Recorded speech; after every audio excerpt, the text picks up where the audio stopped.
What's up, ScoonTv family? It's the weekly live stream. I think we're a little early. No, right on time. Let's see where everybody at. Who's in here? I was rushing today. Maybe I did something wrong. I don't know.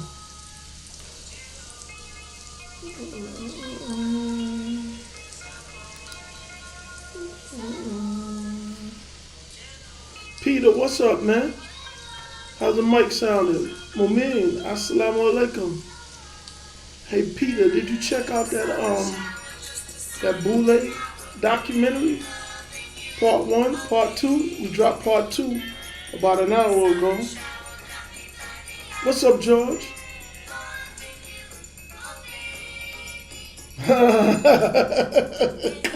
That's what's up, George. Yeah.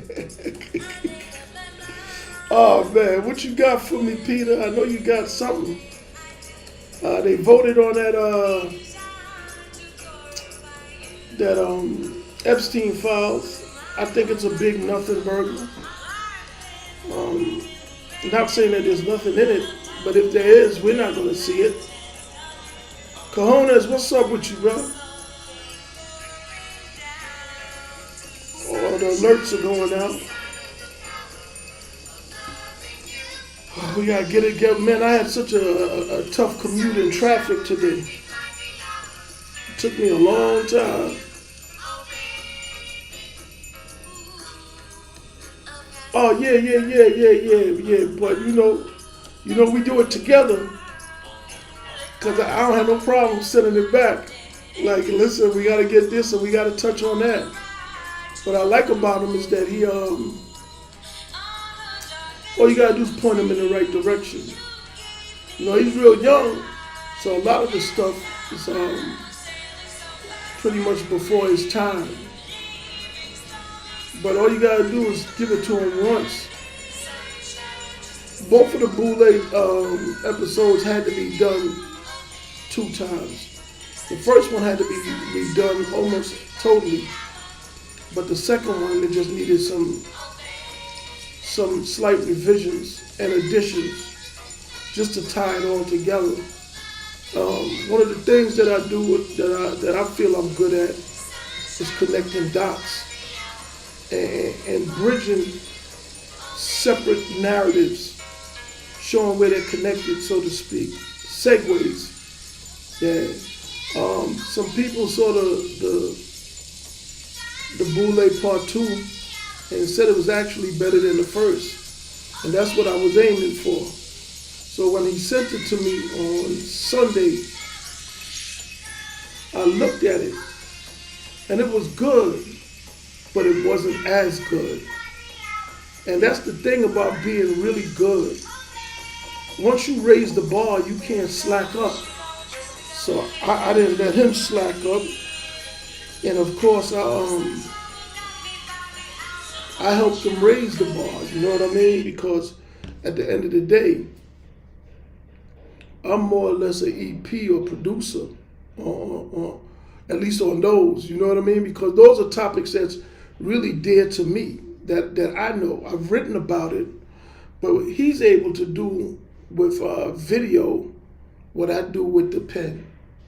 And that's why it comes out so good, you know what I mean? John C. Baldwin, Glasgow. But yeah, Peter, I think the same thing. I think that the direction that we're going in with the content and the turnaround time, I think it's setting us apart, because what happens is there's so many people out here podcasting, and it's just a lot of babbling, you know what I mean, and talking. And you know, shit, I'm talking right now, but you got to do more than talk. You know what I mean? You got to be able to kind of like do it all. That's why I write articles. That's why we got the docs, and we do what we do, you know? Hey, Darnita, what's up? Oh, William, thank you for being here. News, my man, what's up with you, man? Yeah. News, they said this one might be better than the first one. That's what we were shooting for, right? We can't slack off. And we got a Mexican cartel joint in the works coming next week. And we back at it again. You know, this one I probably won't have as much involvement with, but I always got to look at the content and make sure that just have a second set of eyes. Like even when I write my articles, I like somebody else to look at it because they'll see things that I miss, you know? Yeah, because you can't just do the work. Sometimes you're so immersed in the work that you would miss things. Part 2 is off the chain. Thank you, Donita. Yeah. These people don't care about Epstein's evil deeds. You know, cojones, it's like I was watching a channel on YouTube, and it was Chris Cuomo. He was interviewing Mark Epstein. And the funny thing about Mark Epstein is that he's actually out here fighting for justice for his brother. Like, yo. I don't mean to laugh, but yeah, I do mean to laugh. I'm like, yo, this dude got to be kidding me. He's acting like somebody did his brother wrong. He claims his brother didn't commit suicide. He wouldn't show his face, not now. He's pretending like his life is in danger. I don't believe that. You know, and it's just fascinating. Like his brother has done a lot of things, man. Hurt a lot of people. And we don't even know if his brother was involved in the the murder of some people. Because at that level, I mean, what do? They just cross the line and say, no, I'm not going to kill somebody. You know, they'll do anything for money, man. All bets are on the table, you know, and I'm sure Jeffrey Epstein had blood on his hands. And I don't mean from rough sex. I think he's a man that was involved with a lot of different intelligence agencies, the Russians, the Israelis, the British, the Americans. He might have been a triple, quadruple agent, who knows? But he moved around those spaces. And he had the nerve to say in one of his emails that he's been around some pretty bad people, but Trump is the worst one. I'm like, Jeffrey, you know, I'm sure he's been called worse by better. And I'm not even defending Trump here. It's just clearly Epstein was a very dark person. I happen to believe that he's dead, but you never know. His brother says that he didn't commit suicide. I can see that. I can see that he didn't commit suicide. Yeah. I can even see that he was broken out of prison, thinking he was getting away, and then killed. Because to me, right, after someone who has done all these things, just hypothetically, if there was some kind of jailbreak or way to get him out of prison, what's the purpose of keeping him alive? He has no value. It's over. His run has expired. And nobody needs him around to write a tell-all book 30 years or make some deathbed confession or something. It's like, yo, you're done and you're done. It's just like that. What are we talking about today? Venezuela, Nicki Minaj, Nigeria, Epstein, a lot to cover. Man, listen, y'all gonna have to help me today. See, I just drove an hour and 15 minutes in the rain, got home, ate some Brussels sprouts, and sat down in front of the computer. I didn't even have time to get myself composed. I've been so busy working, trying to get this thing going in Detroit, you know. But what we got? What about writing something about Trump's relationships with the Saudi prince? It's a very strange, Mohammed bin Salman, whatever his name is. you know, if we could get some info on it, email me some leads, man. I could look into it. I could have one of my writers write something about that. Oh yeah, MBS. Yeah, I'm looking forward to part 2 of the Boule series. It's up already, Justo. Where you at? You must not have the ScoonTv app. The notification went out. I heard Warner Brothers might be brought by. Listen, everything in America seems to be for sale. I think it's over. I don't want to be that guy. What's up, Dave? Yeah, I don't want to be that gloom and doom guy, but it looks like it's over. What that means for the rest of us, I don't quite know. But it's kind of there's a lot of concerning things going on. That dinner last week at the White House with Larry Fink, the CEO of BlackRock, Jamie Dimon, the CEO of JP Morgan Chase, the CEO of NASDAQ, Morgan Stanley, just a whole lot of real money people. We're talking trillions of dollars, not billions, trillions. And they all met up at the White House. And it kind of made me feel like that meeting was even more important than the meeting with all the generals that happened at Quantico.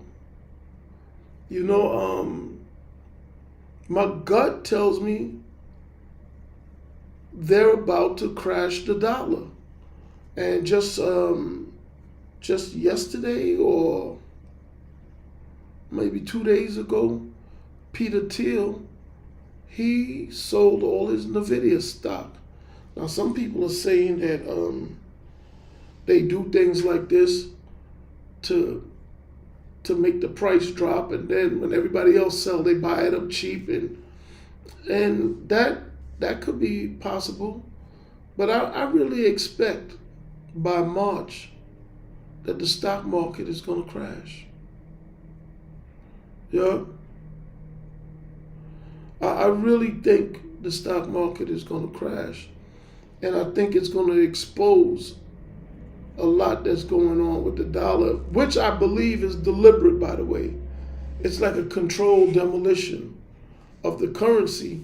And the reason why I believe it's being done is to introduce a new monetary system, a digital dollar, a central bank digital currency, possibly UBI, well, definitely UBI, because a lot of these jobs that are going, they're not coming back.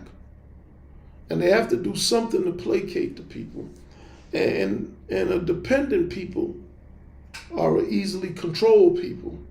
Because if you don't have the means to provide life's necessities, your only alternative now is to just be compliant or be eliminated. And it looks like that's kind of like the position they're going to put not everybody in, but a lot of people. That essential worker thing is going to come back to bite everybody in the behind. Like, if you're not an essential employee, you're not needed. And if you're not needed, you're going to be at their mercy. So this automation and AI and all of these things, bottom line, no matter how you slice it, our standard of living is going to decline tremendously. Because in America, it's almost as if someone doesn't like us. Because on one hand, all the manufacturing was taken out of the country. And then our appetite for opulence and luxury was deliberately increased, while the means to legitimately have those things was exported to another country. So they set us up, and when the rug pull comes, there's a lot of adjustment to be made. People are buying new houses, and they need to have 5 bedrooms, 6 bathrooms, and it might be a family of 4 or 3. And this wasn't the case 60 years ago, So our standards change, and everybody's living this pseudo wealthy life. And I think it's going to go crashing back to reality. And man, people going to have to fasten their seat belts. What we got? The market crashes will just print money. I think they might issue money. The digital, I think something's happening with the banks. I do. When you got the highest number of car repossessions, highest number of credit card defaults, people just don't have the money anymore. And they have no way of getting it. And the jobs aren't coming back. What's up, Dusko? Yeah, I'm going to get around to that. Your manufacturer's definitely not coming back. It was never designed, it was never intended to come back. In 1971, Nixon took the dollar off the gold standard, August 15th. And then in January or February 1972, Kissinger was sent to China to normalize relations. So this has been in the works for 50 going on 60 years. A plan was made, and these people, these politicians, whether it be Woodrow Wilson in 1913 or Richard Nixon in 1971, they are really traitors to the American people, because they are answering to a non-sovereign authority that moves money around across borders and starts wars, fund both sides of the war, and keep everybody in balance. But it looks like there's something else going on. Now, take for example, right? After the United States developed the atom bomb, it was the only nuclear power. But then the Rosenbergs, Ethel and Julius and whomever else, they gave the atom bomb to the Russians. Why? Because they needed that bipolar, that balance, that duality. Because if it was just one person with the bomb, one country with the bomb, that means they couldn't exert any pressure on that country. That country could tell the banks, go to hell. Who you gonna send at me? But when you got what they call MAD, mutually assured destruction, now countries have to listen. So the banks are definitely a tool of the powers, right? A lot of people say the banks control the governments, but I think the banks are just a tool. To me, money, and don't get me wrong, I'm not going to throw mine away, right? But money is like an illusory concept. It's a universally agreed upon storage of value. And that's what is used to control everybody. Because this piece of paper or this rock or whatever it is, whatever inanimate or now digital object that represents that storage of value, people will do whatever for it because they can get what they want in exchange for it. So I think when there was only one nuclear power, it was a threat to that system. So the Russians had to get the bomb. And by the way, It's funny, since we're going to discuss the Boule. Stanley Levison, who was an advisor to Dr. King, who allegedly probably wrote the whole damn I Have a Dream speech. He was on the legal team for Julius and Ethel Rosenberg. Yeah, so he was a devout communist. So when J. Edgar Hoover was saying that Dr. King and a lot of the civil rights activists were communist sympathizers, he wasn't wrong. And a lot of people don't want to hear that. Nate Harris, what's up with you, brother? Folks working 2 and 3 jobs, yep. How would compliance be enforced? Well, that's why the military is being dispatched on our streets. It's not for the crime that's happening now. It's for the unrest that's anticipated. What I foresee, and I hope that's not the case. I hope I'm wrong. What I foresee is a run on the banks. That's what's going to cause the most chaos. When people can't get access to their money that's in the banks, that's going to be a problem. Charlemagne versus Roland. I mean, yeah, I'm looking at, I think it's YouTube over here. Charlemagne versus Roland is Boule Civil War. Nah, honestly, now I try not to criticize anybody who was in my documentaries, who give me interviews. I won't run to their defense, but I try not to criticize them, just as a matter of principle, right? Charlemagne had me in Asia on the Breakfast Club. Charlemagne interviewed for Black, White, and Blue, and Charlemagne also had Coleman Young come up there when he was running for mayor. So you're never going to hear a bad word about Charlemagne from me. That doesn't mean he doesn't do things that's worthy of criticism. It just means that I'll sit it out. I'll let somebody else do it. Now that I've said that, let me say this. I don't think Charlemagne is a match for Roland. And it's tough to win debates when there's parameters to what you can say. Right?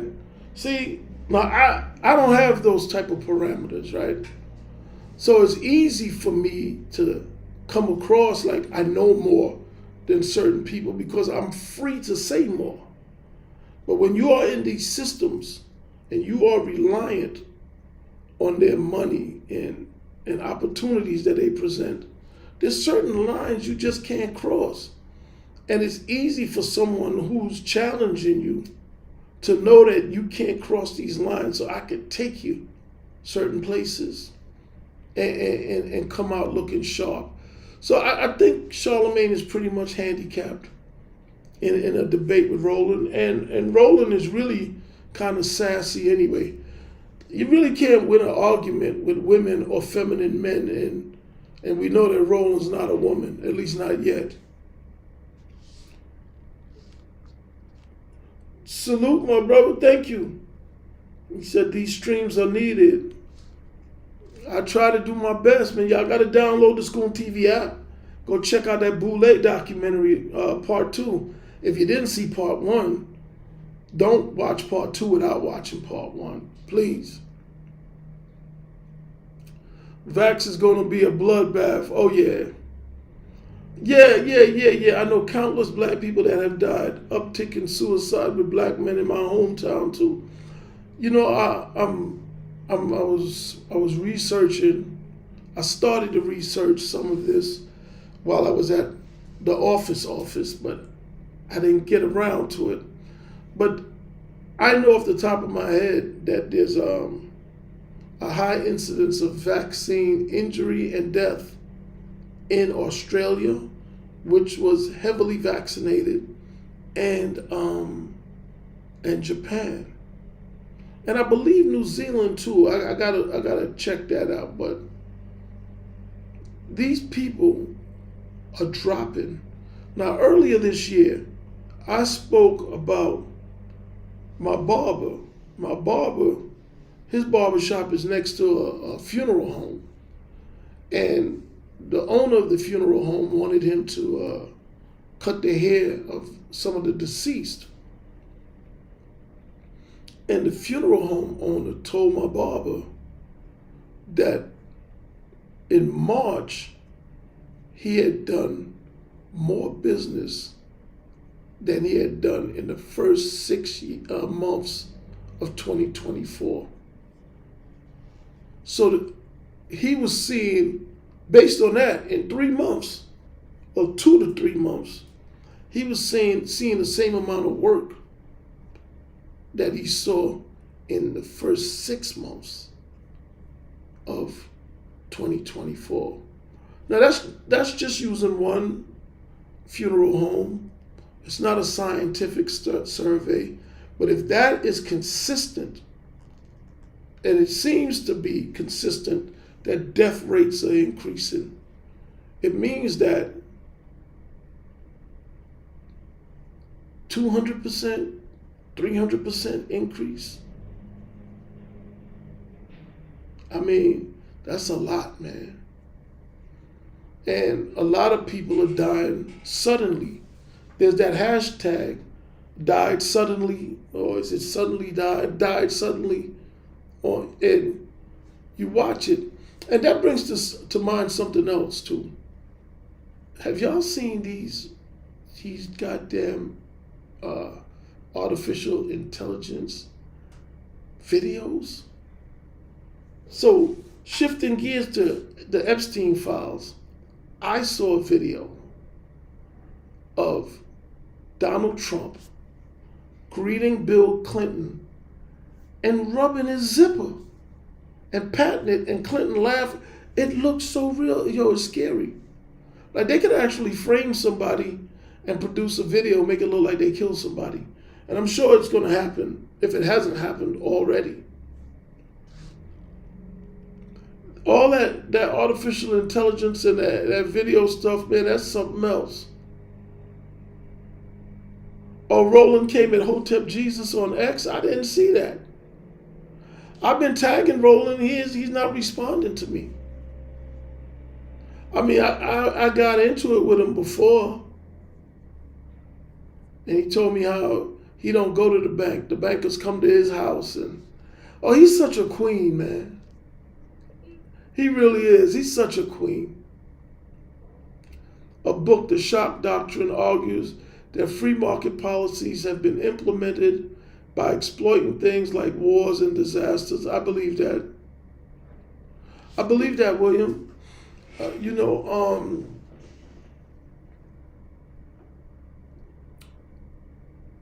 For every winner, there has to be a loser, or several losers, depending on how much that winner won.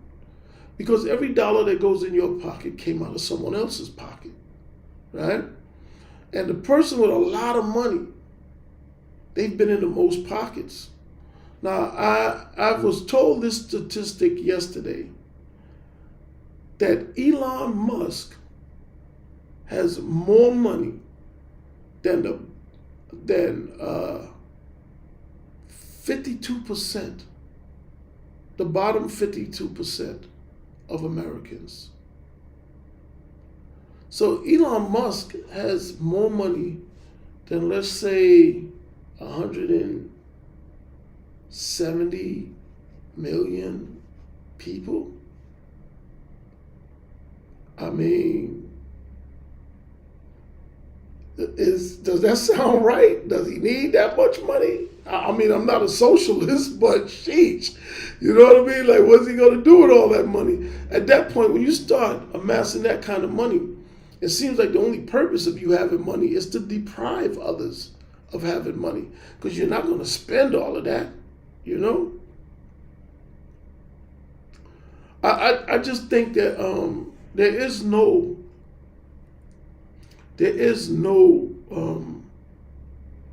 altruistic economic system. There just isn't. I think people have to compete.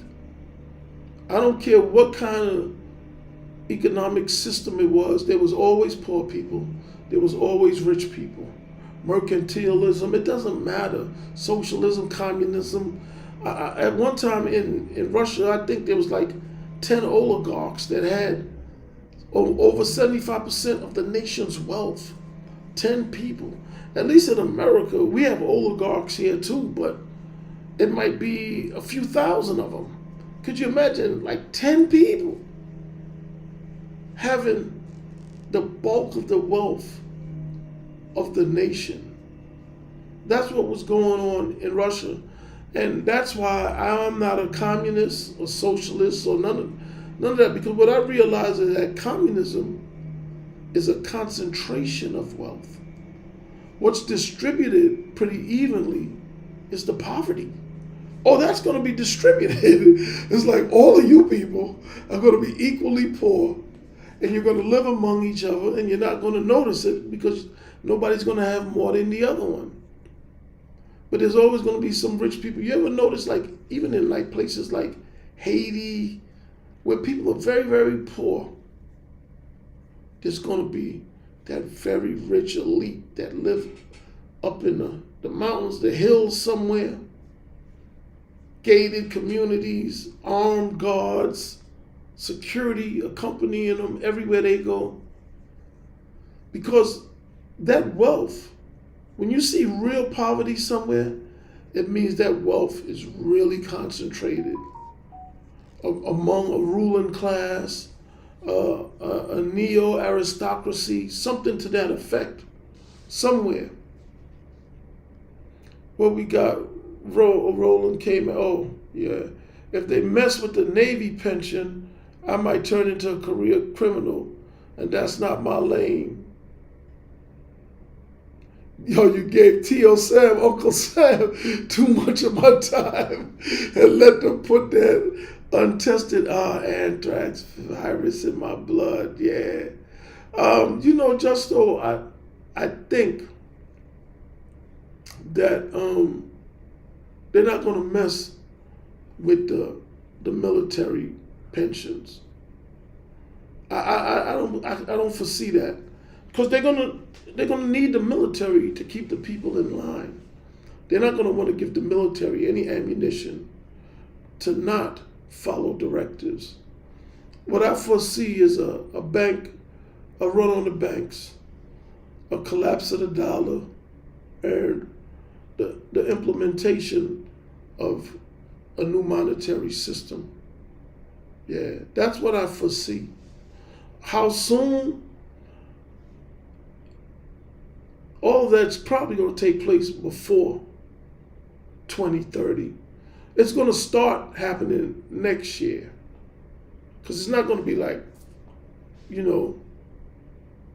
overnight, instantaneously, but it's going to start. Well, let's be honest. It started happening a long time ago. When we started using credit cards and debit cards, it was starting then. That's the amazing thing, right? We're in the middle of the transition, and we're talking about when the transition is going to begin. The transition started a long time ago. Like, I don't even carry cash anymore. I use cards. It's tap. It's your wallet on your phone.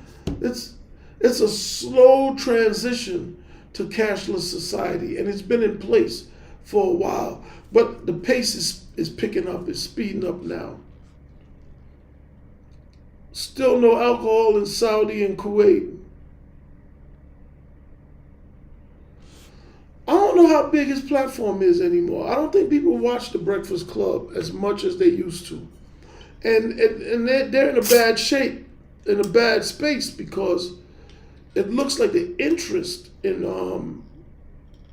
hip-hop and pop culture stars, at least urban stars, is declining, a lot. So there's a whole cottage industry. Well, I shouldn't even say cottage industry, because it's a real industry, right? That's predicated upon, access to these stars. And if nobody cares about these stars, then it all falls down. Rihanna Fenty's losing money. They're probably going to get rid of Pharrell over at Louis Vuitton. Once they realize that nobody cares what these people are doing or who they are anymore, they kick them to the curb and revert to what they had before. That's what I believe is in the process of happening right now. Oh, you just look. It's funny you said Pharrell, because I didn't even see that. Pharrell and them speaking on things that they're privileged or stationed in life. I mean, they are the tastemakers, right? The appointed tastemakers, not appointed by us. They're the people that those above them feel comfortable dealing with as intermediaries for us and the rest of the society. So, they got to handle, their job is really just to bridge those gaps and keep us distracted, focused on frivolity, designer clothes and eating out and trips and whatever else.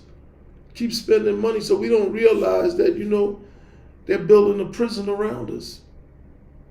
AI is very dangerous. It is very dangerous, cojones. He says it seems like the devil work. It's very dangerous. I'm waiting for the laws and regulations to catch up with all of this AI output.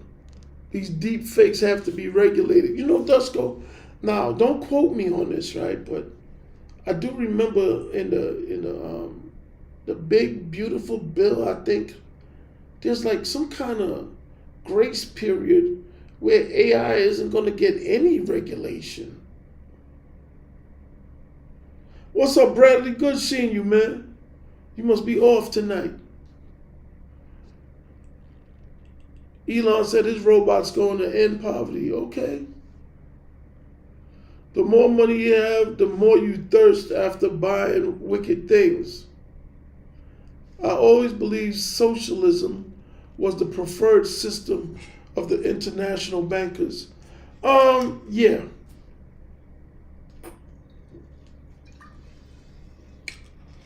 Yeah, I think so.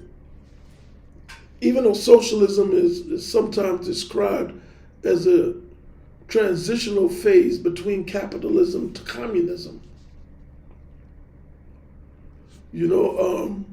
But most of the economic systems of the world, including ours in America, seems to be a hybrid of capitalism and communism. Because there's a lot of socialism in America: Social Security, Medicaid, Medicare, unemployment, all of those things are like social safety nets, socialists to a degree. And I wouldn't say that they're not needed, but where we're going is a little dicey. Convenience is causing a lot of chaos. Yep. That is correct. One of the developments in AI is enabling people to have agency and be present in more than one place. Wow. There's a substantial difference between using cards as a convenient form of payment instead of outlawing cash outright. No, there is. There is a difference, Dave, but that's the slippery slope. Because you get acclimated to not using cash by using cards. That's why it's been 50 years or more. I think they introduced a credit card in the 40s or 50s, and only really rich people had them or something, And then they made it more accessible to more and more people. And then there came the debit card. If you don't have a credit card, you can have a debit card.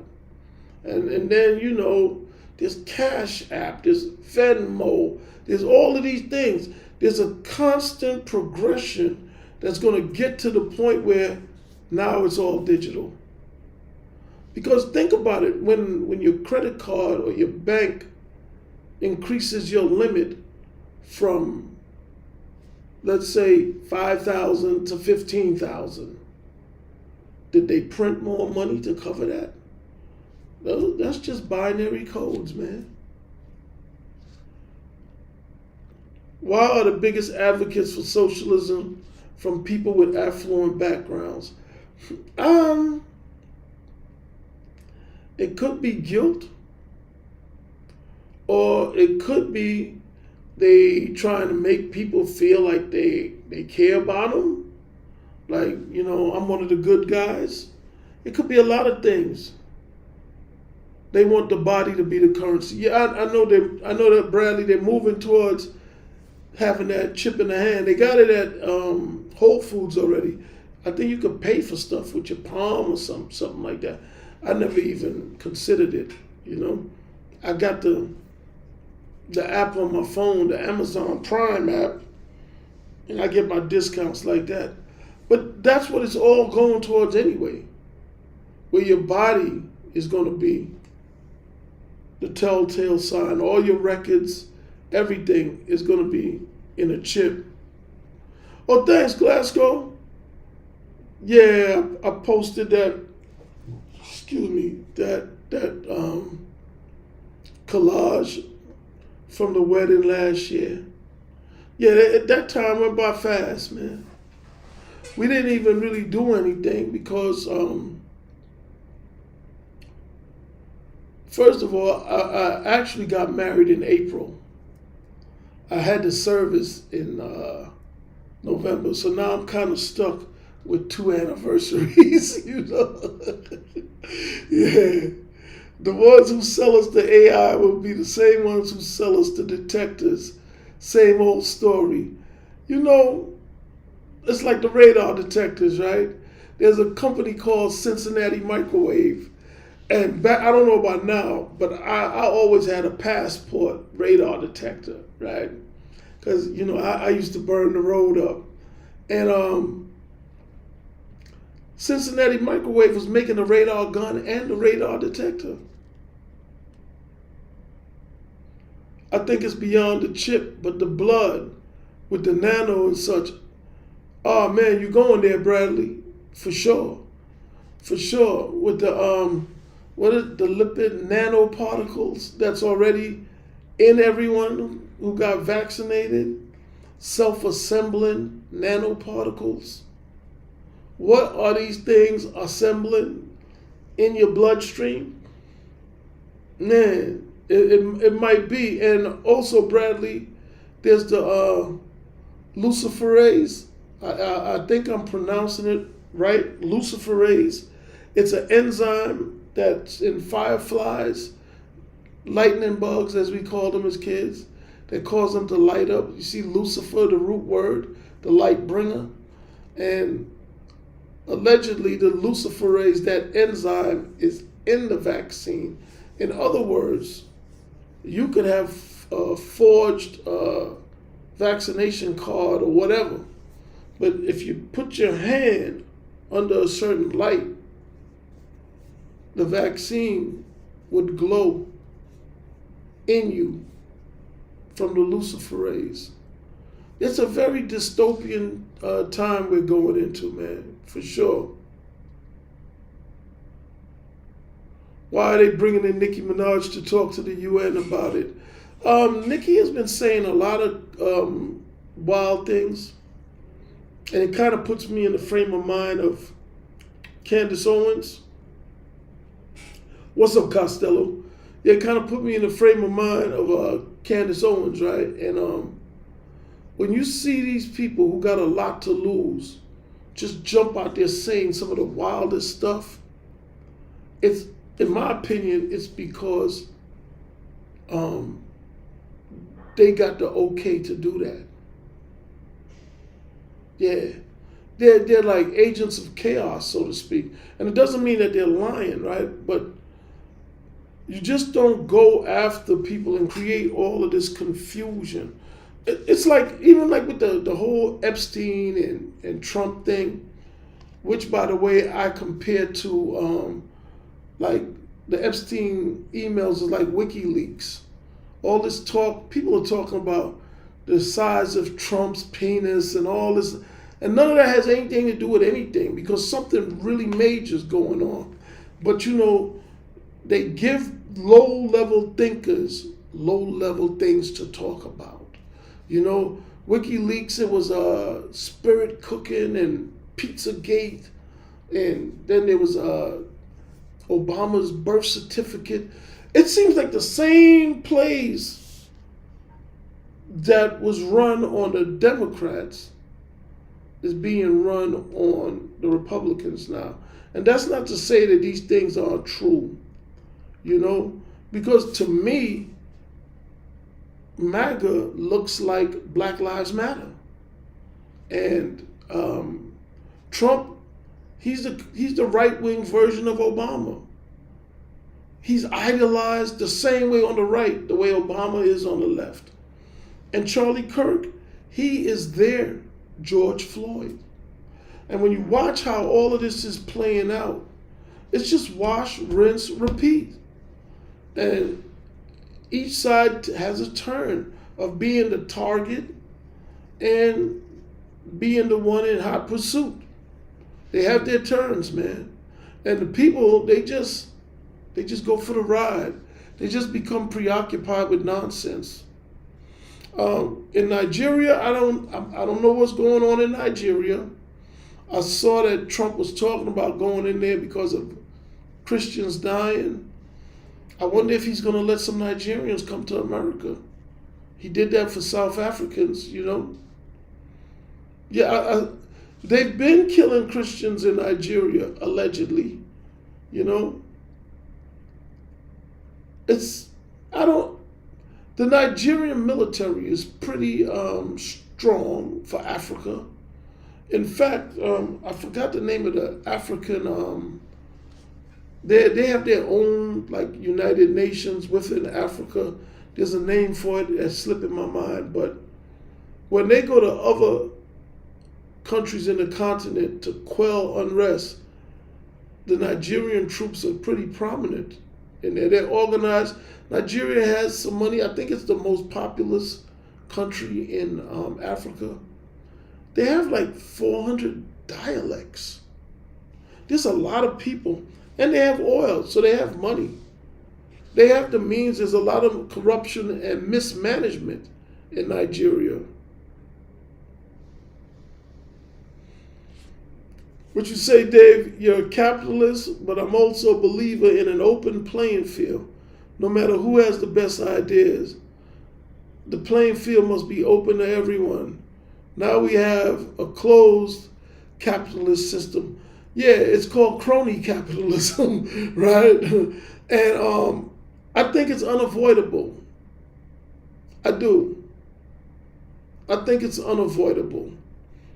People are always trying to rig the game so they can win or their people can win. Because when it's not cronyism, it's going to be nepotism.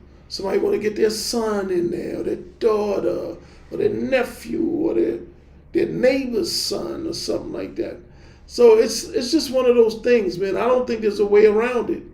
It's just gonna be the light bearer. Yes, Bradley. Yes, it's just one of those things. That there's going to always be some kind of corruption and people trying to beat the system. When once people get in pocket and they get a taste of that good life, David, what I found is that they try to keep that going by any means necessary. Yeah, I just said that, Donnie, the crony capitalism. I saw a man get a Charlie Kirk tattoo. Listen, Roger Stone has a tattoo of Richard Nixon on his back.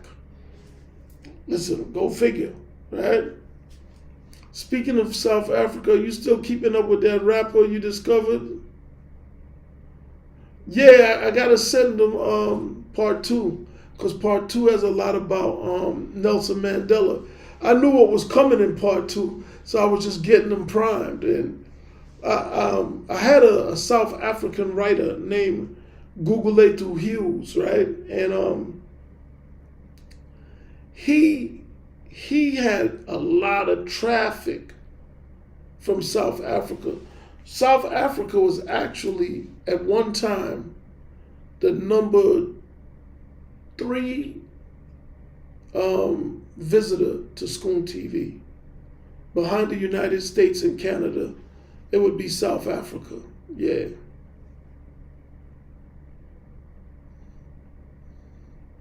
Oh wow. Trump gave the owner of the 3 Mile Island $1 billion in federal loan guarantee so he can restart the facility and sell electricity to Microsoft for its data centers.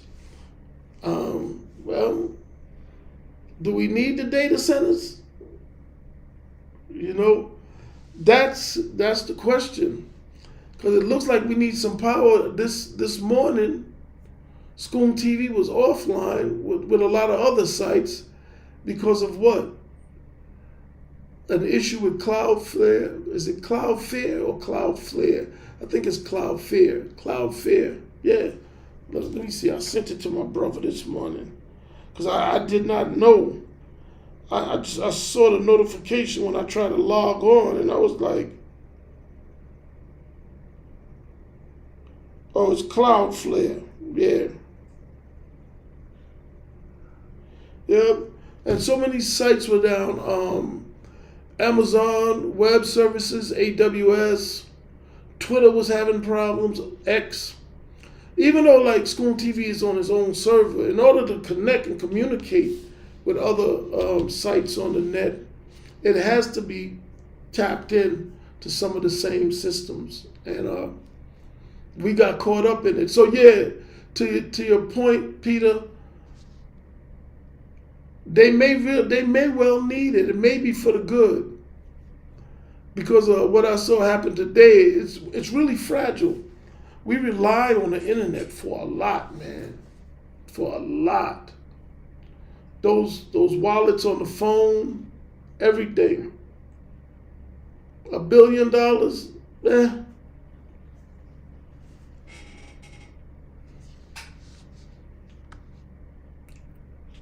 I got that error as well.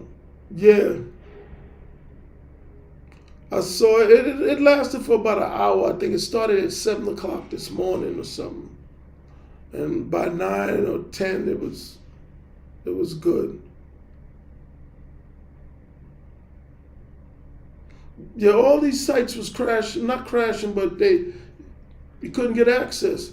What I saw was the browser was working and the hosting site was working, but not the Cloudflare. Cloudflare down. Sites across the world hit as company providing key internet infrastructure crashes. Yeah, that's what happened. Now the other thing is this civil war with MAGA. Right? You look at all of these people and Trump waffling and changing his mind. Trump says, now he says that we need 600,000 Chinese students.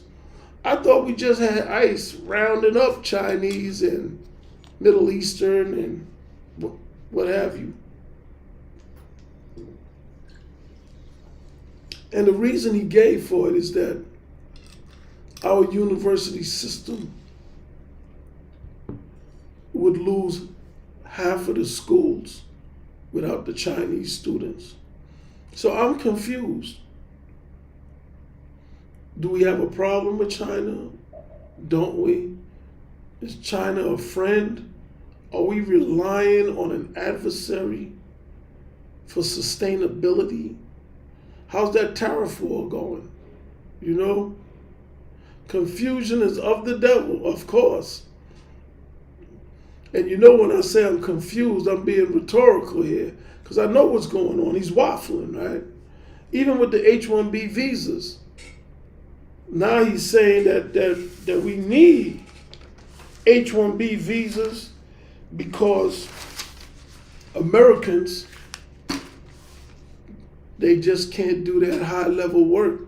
So I did some digging, and there's approximately 730,000 H-1B visa holders in the United States. And those 730,000 have about 550 spouses and children, 50,000 spouses and children. So we talking about 1.2 million H-1B visa holders. But it gets even better than that, because the average salary is $167,533. So these people are making a lot of money, right? Think about that.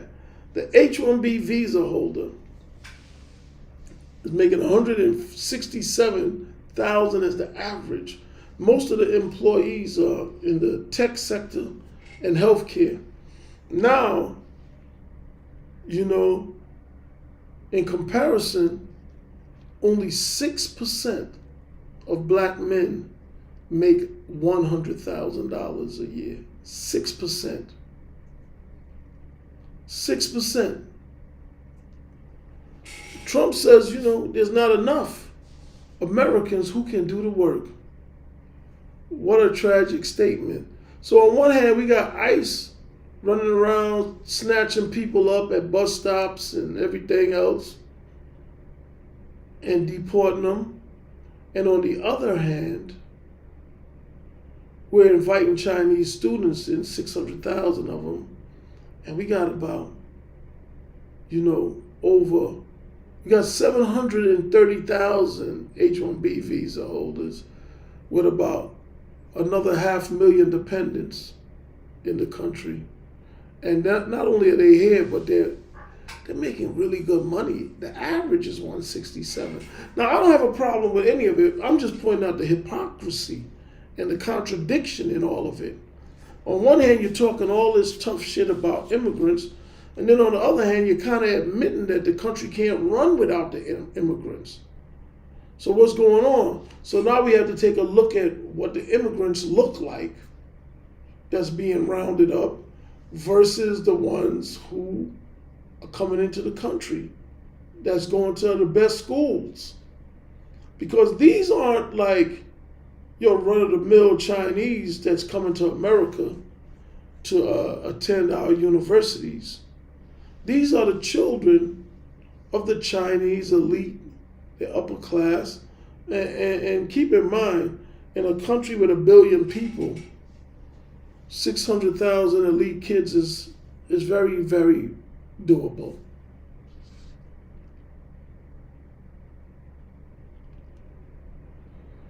The Monroe Doctrine, you got to bring me up to speed on that, William. Give me the initial. I've read about it, but I've read so many of those plans. I think what's happening in Venezuela, aside from the Monroe Doctrine, is that we're going in there not because we need their oil. I don't think we need the oil in Venezuela. I think China needs the oil. And we're going in there so we can get control of the oil to deny China the oil. The same way China's trying to deny us these rare earth minerals, because we need rare earth minerals to make weaponry that we would ultimately use against China in war, right? So the Chinese are denying us that. In other words, the war has already started. It's kind of like an asymmetric type war right now. Well, not even asymmetric, but it's a soft war. It hasn't gotten hot yet, but we're working towards it. Down in Venezuela, Maduro said that he wants to, he warned Trinidad and Tobago. Trinidad is a twin island, Trinidad and Tobago twin island off the coast of Venezuela, very close to Venezuela.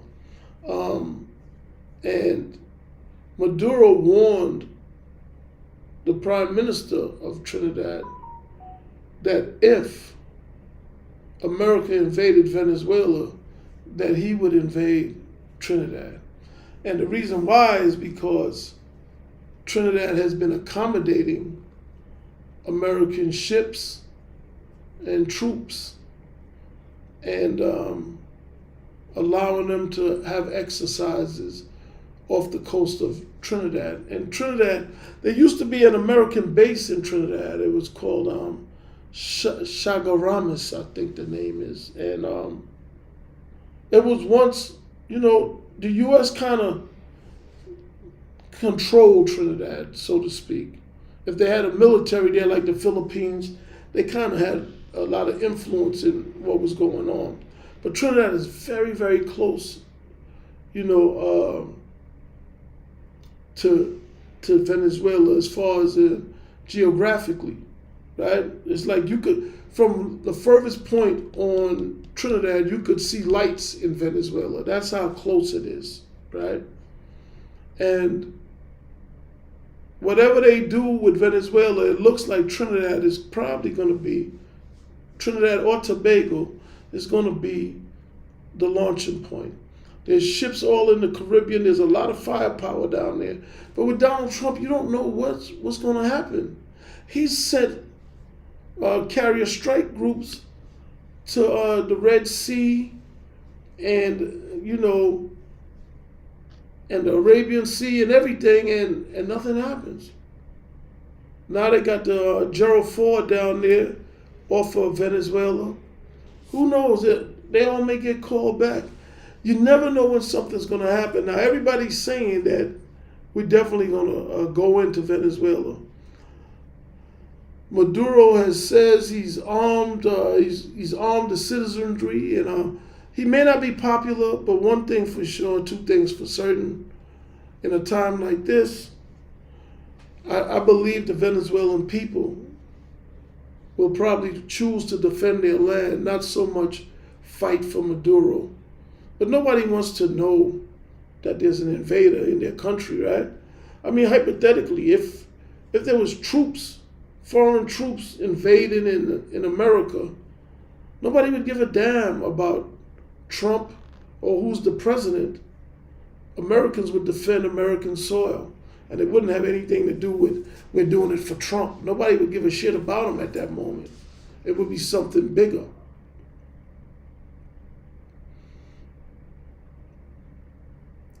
Went from America first to Americans can't get it.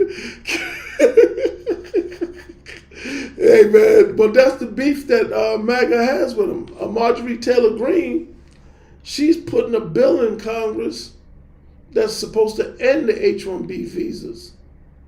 She wants to limit it to I forgot what she says, 10,000 per year, and she wants it to last, to be phased out in 10 years. And she only wants those 10,000 to be in the medical field, doctors and nurses, because she wants us in the next 10 years to develop enough of our own doctors and nurses. And in theory, right, what Marjorie Taylor Greene is saying sounds really, really good. However,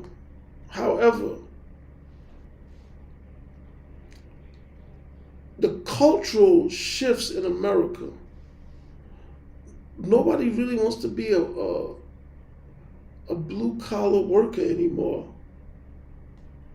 Nobody wants to be a blue-collar worker anymore. Everybody wants to live that soft life. Everybody wants passive income. Nobody wants to get their hands dirty. And a doctor's not getting his hands dirty, so to speak. But studying to be a doctor takes years. And aside from not wanting to get their hands dirty, people want to make it right away. They want it overnight. They want it overnight, man. If it can't come quick, instantaneous, they're not interested. And that's where Americans are losing. It's because our expectations has changed so much in the last 30, 40 years. We understood at one time that if you wanted to be a doctor, you had to go to school and do your residency It would take you until you're damn near 30 years old. But after that, you know, you could write your own ticket. But you got people that want to be millionaires by the time they're 21 because they seen, I don't know, one of these rappers do it or something, you know, little Bow Wow or something. No, UBI is not a good thing, but it's going to be what they give us, right? What is that, Rasan? Rasan, yeah. We're slaves to convenience. You can say that again.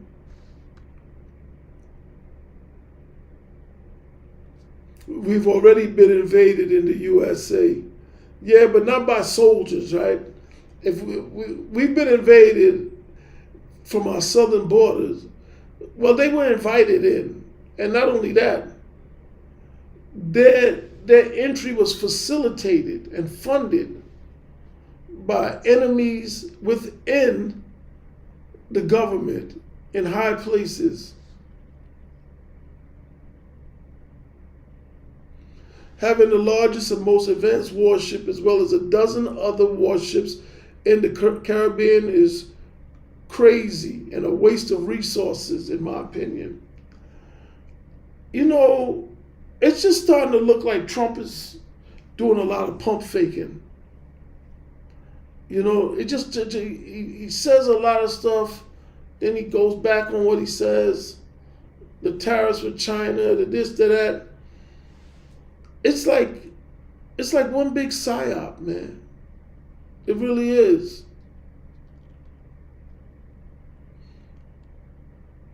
Oh, that statue of Trump and Epstein holding hands has been installed at Busboy and Poets on 14th Street. If you're ever in the area, well, I gotta go get a picture of it, man, for sure. Yeah, just as well with Venezuela, like I said, I think it's just so China can't get the oil. That's my thoughts. It looks like we're getting ready to have a major war, and I hope not, because what's going to be the straw that breaks the camel back is that we have any military defeat, and it's almost like we're being set up for one. Because depending on who you hear talking, like Colonel McGregor, we don't even have the means to restock the missiles we've been using, that we've sent into Ukraine. So, like, what are they doing? Are they trying to make us weak to the point that when we start a war, we can't carry it through? It's amazing. And meanwhile, the Russians, what we've done with them is, we gave them, the Ukrainians, for target practice, for them to perfect their military tactics and make their troops battle tested and hardened. Whereas ours haven't gotten that kind of, like, you know, it's almost like practice with full equipment on. That's what the Russians been doing over there with Ukraine. Trump was acting like Americans are a bunch of country bumpkins. Trump says some things sometimes that's very condescending about the American public, but hey, sometimes it's true too, though. Used to take years before we're slaves to convenience. Do you think MTG is speaking for her constituents? Yeah, I do. I think she's speaking for her constituents. Absolutely. She's one of the few ones, whether you agree with her or not. You know, and it's amazing to behold, because both her and Jasmine Crockett, their profiles are rising together, and they go at each other, you know what I mean? Like, but that bill that Marjorie Taylor Greene is trying to introduce, it just sounds like common sense. I don't think it's going to work, but it sounds like common sense, though. There's definitely need for a cultural shift. I'm an employer, and it's like nobody really looks forward to working. Everybody wants to. I know they want a podcast. They want to be on TV. They want to model. They're a photographer. And nothing's wrong with any of those things, right? But who's going to do the real, nuts and bolts of it? Like, where are our engineers? Do you hear any young people talking about, I want to be an engineer? I'm sure there's a few, but everybody just want to do some glamorous shit, man.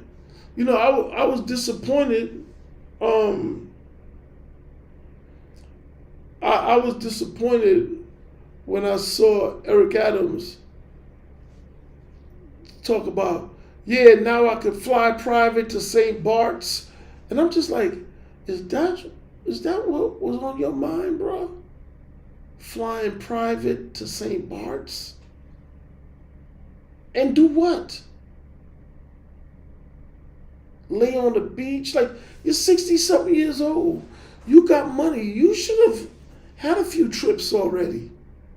Like, you're looking forward, after being mayor of New York City, you're looking forward to flying private to St. Bart's. I think people need bigger goals in life, man. So you're going to go to St. Bart's and you're going to do what? You're going to lay on the beach. You're going to try to bang a bartender, a future AOC. Like, what's really going on here? It was just so unimpressive to hear that. Somebody had something on Trump and revealed in private because he's almost 180 on his election plan. Oh yeah, man. He does, man. He's going against everything that he stood for. I gotta follow up on Massey. I do. Because I was looking at something today, but I couldn't get to finish it. And thanks for reminding me, Darnita. Yeah. Because they're trying to make it seem like Massey's getting the best of Trump.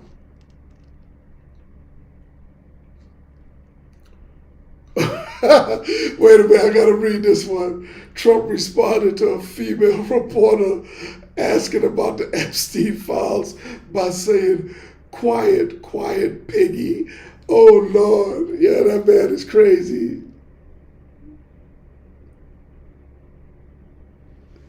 Eric is trying to go raw daddy in some randoms. Listen, it sounded wild to me talking about I can fly private to St. Bart's. Like, dude, you was the mayor of New York City with an annual budget of $13 billion and flying private at 63 or 4, whatever it is like what you was looking forward to. Tell me you never had shit without telling me you never had shit. Yeah, he didn't have a campaign, Dusko. He threw it. He took a dive. You know how I knew he took a dive? When he did that press conference, it was at City Hall or Gracie Mansion, whatever. And he had the Muslims with him, and it was on September 10th, I believe. And he said he wanted to, he was hoping that Muhammad's birthday, I think it was September 4th, that's right, because that was Muhammad's birthday. It was the day before my birthday. And he said that he wanted Muhammad's birthday to be a holiday in New York City, right? Like, that's not going to happen. And you're saying that so you could totally alienate whatever little supporters you had left. Like, he was going out of his way, like, telling people, don't vote for me. I don't know if he got paid. I don't know if Trump and them told him, look, man, we'll just revive this damn DOJ case against your ass. I don't know what happened. He started acting strange, man. He really did. He really did. But, you know, it is what it is. I personally believe they all wanted Mamdani to win because Cuomo had to know he couldn't win. He had to know. I think they got behind Cuomo because Mamdani was going to win. They wanted him. Michael Bloomberg, all of them.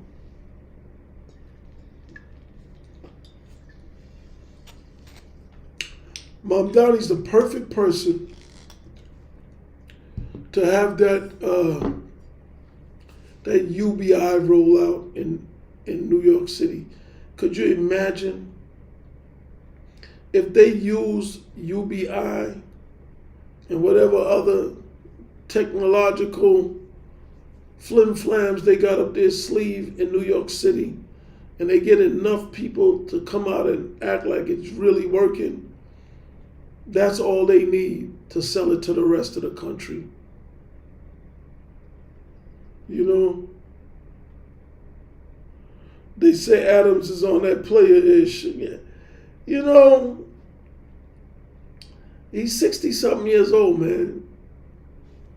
Ain't no player nothing. He should be doing better than that.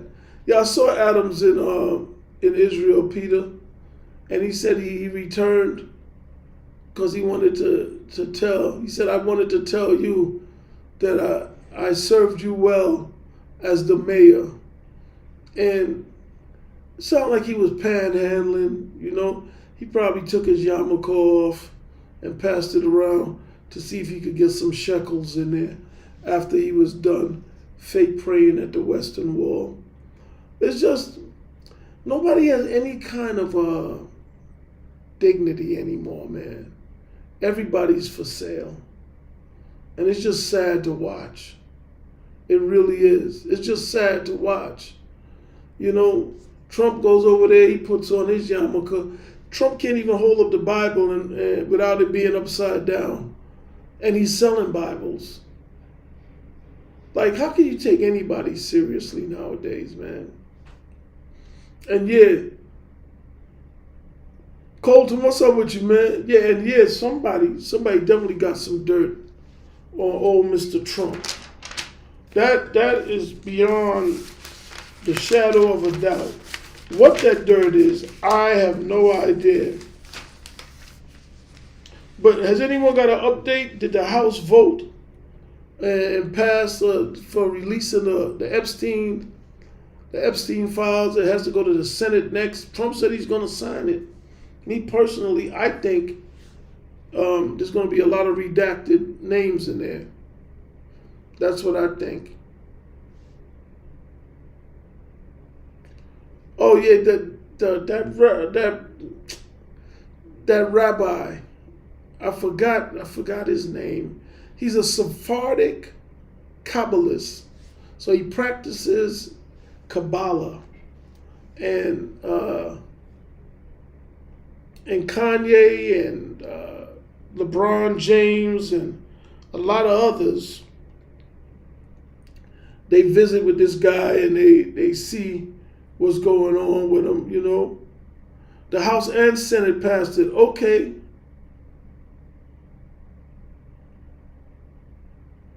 Oh, where are we with President Harris?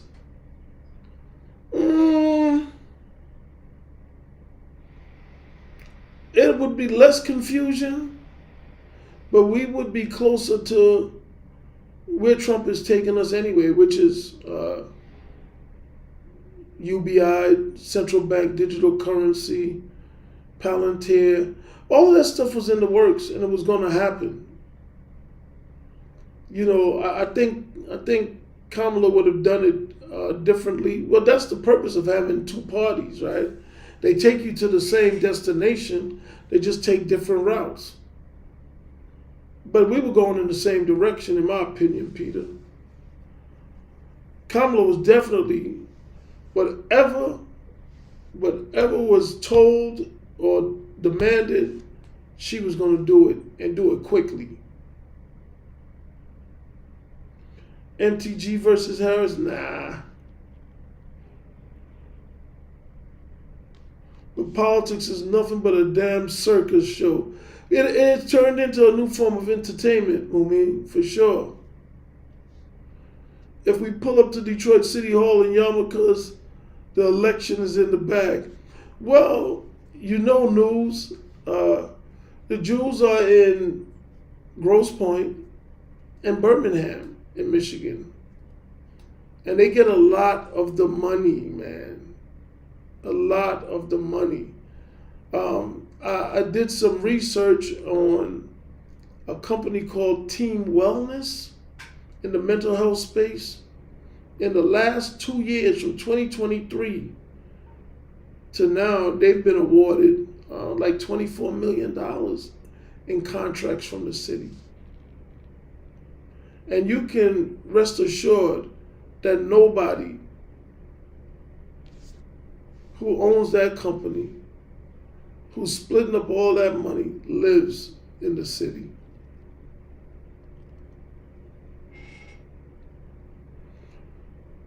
What we got here?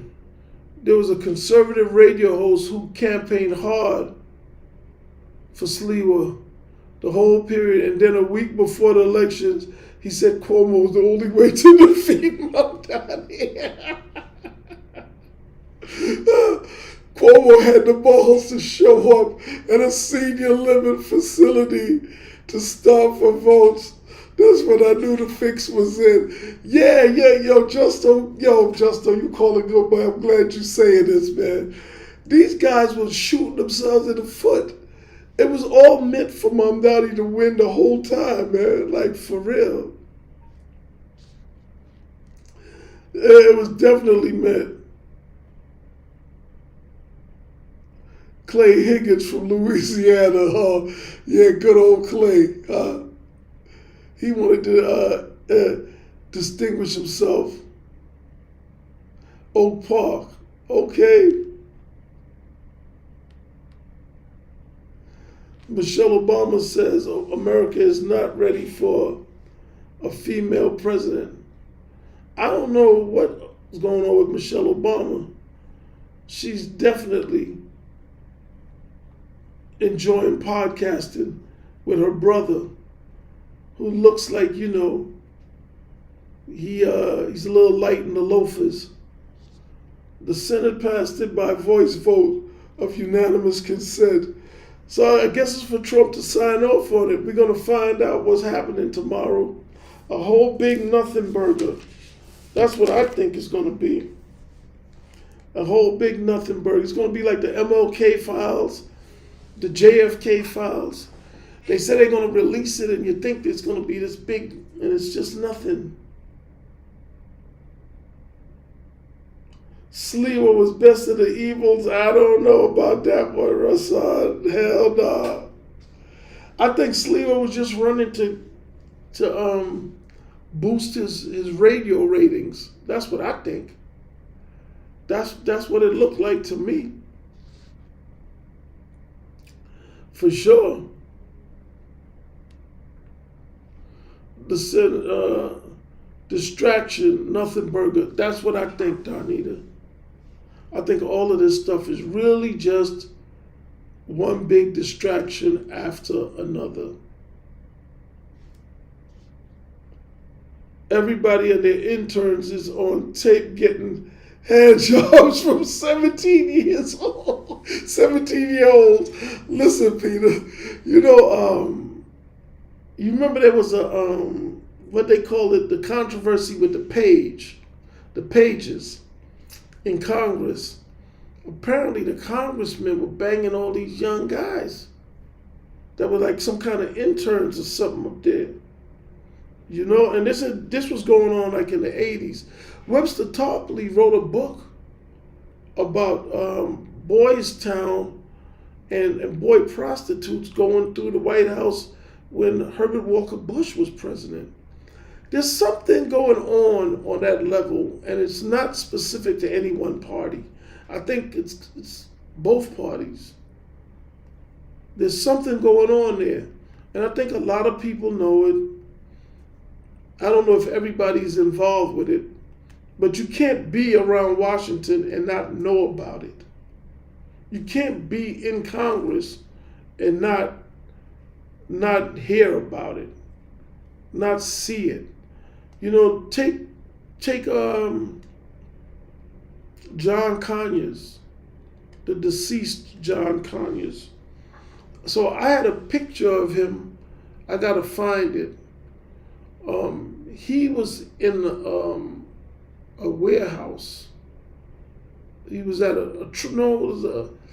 it was a warehouse. He was on a loading dock, and there was an event, and the people left, and they forgot him. And some other people were taking pictures with him, and the man didn't know where he was, and he was in Congress at the time. And remember, he had to step down because they said he indulged in some lewd behavior with a woman or something like that. But I was told that John Conyers don't even like women. Didn't like women. And he was senile for the last few years he was in Congress. And I bring that up because how the hell could his peers not know that he wasn't right? But nobody said anything. I think there's like 435 in the House, 100 in the Senate. And they're there every day. And one of their members didn't know who he was or where he was or what time of day it was. And nobody said anything. And you got to wonder what else they keep quiet about. Do you think any of these tech billionaires lost their virginity before they was 30 years old? Yeah. They didn't lose it where they were supposed to lose it, though, you know. They lost it where they should have never lost it, is what I'm thinking. They're kind of strange, man. Peter Thiel, strange. Elon Musk, strange. What's the boy from Facebook? Strange.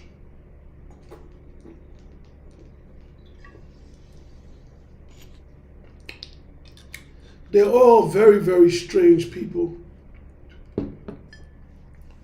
I don't even know if they say Peter Thiel is gay. I don't know. He's the #1 backer for J.D. Vance. And J.D. Vance wears eyeliner. So, the Trump-Cohen connection.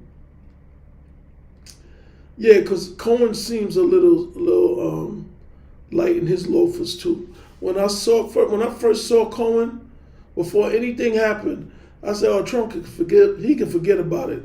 This guy is gonna fold like a goddamn, like a cheap suit, man." Oh, thank you, Peter. Would you consider DC the best city for African Americans to live, or is it Atlanta? It's definitely not Atlanta. I'll say this about Washington, D.C., William. And it's changing. It's not the same. But you know, like with New York, they say, if you can make it there, you can make it anywhere. I believe that to be true. I think New York is a great training ground because it's so competitive, right? So if you can compete there, you can compete anywhere. But to answer your question, DC, it's like if you're black and you can't make it in DC, you can't make it anywhere. And that's because there was just so much of that economic infrastructure, that government economic infrastructure that black people came to rely on once integration deconstructed our autonomous economic infrastructure. So there was a lot of government infrastructure in place in Washington, D.C. to pick up the slack there. D.C. either had the highest average salaries or #2 after Silicon Valley for a long time. A few years ago, 7 of the 10 wealthiest counties in America was around Washington, D.C. So if you can't make it here, man, now it's changing, but for a long time. And when I think of upwardly mobile blacks, there's two cities that come to mind: Washington D.C. and Detroit, Michigan. Detroit benefited greatly from the factories that was there, you know, the auto industry. So it guaranteed that those black people there, because back then black people, you know, they weren't all dreaming about office jobs and going to work looking like Fortune 500 CEOs with cufflinks and pocket squares. They went to fucking work with a lunchbox and shit and worked their way up. So it fueled a lot of money. And when you think about the crack era, the drug era of the 80s, right, you got to look at the fact that some of the most successful hustlers came from Detroit and Washington, D.C. And why is that? Because the more affluent your clientele, the more money you stand to make, right? And D.C. had all the government employees, and Detroit had all the auto industry employees. So those people had money. Whereas in other places, they depended on welfare checks and things of that nature. That's why they used to call the first of the month Mother's Day, because the single mothers would get their money and sell their food stamps or whatever else to buy some drugs, you know. But that's how it worked. And William, yeah, D.C. was really, really good for black folks. Yeah, it really was. Now things are changing, not just in D.C. but everywhere. It's not going to be a lot of those opportunities there, and that's why that Boulay documentary is so important, because it shows how segregation forced black folks to build an autonomous economic infrastructure, and then desegregation, integration. It dismantled it, because for whatever reason, those people, they felt like spending their money with people who didn't want them around was some kind of, like, you know, flex. And then without having black employers, black hotels, you know, they used to have all of that before. It was replaced with government jobs. And now they're pulling the rug on the government jobs. So it's just a sad state. But anyway, that's what we got. For everyone listening, if you haven't already, please support ScoonTV. Download the ScoonTV app if you haven't. If you're listening, tuning in on YouTube, Rumble, Twitch, get that ScoonTV app. Check out the documentaries in the featured section. The Boulay documentaries is fascinating, and it helps explain why things are the way they are, how they got how they got to be that way. Two very, very well put together documentaries. Check them out. It tells the whole story. And if I'm being honest, man, when I watched that part 2, towards the end of it, it was just sad. It was just sad, because it you know these things, but to see it in front of you, it's just not good. All right. So that's it for me for this weekend, and this week, and looking forward to doing it again next week. Talk to you guys.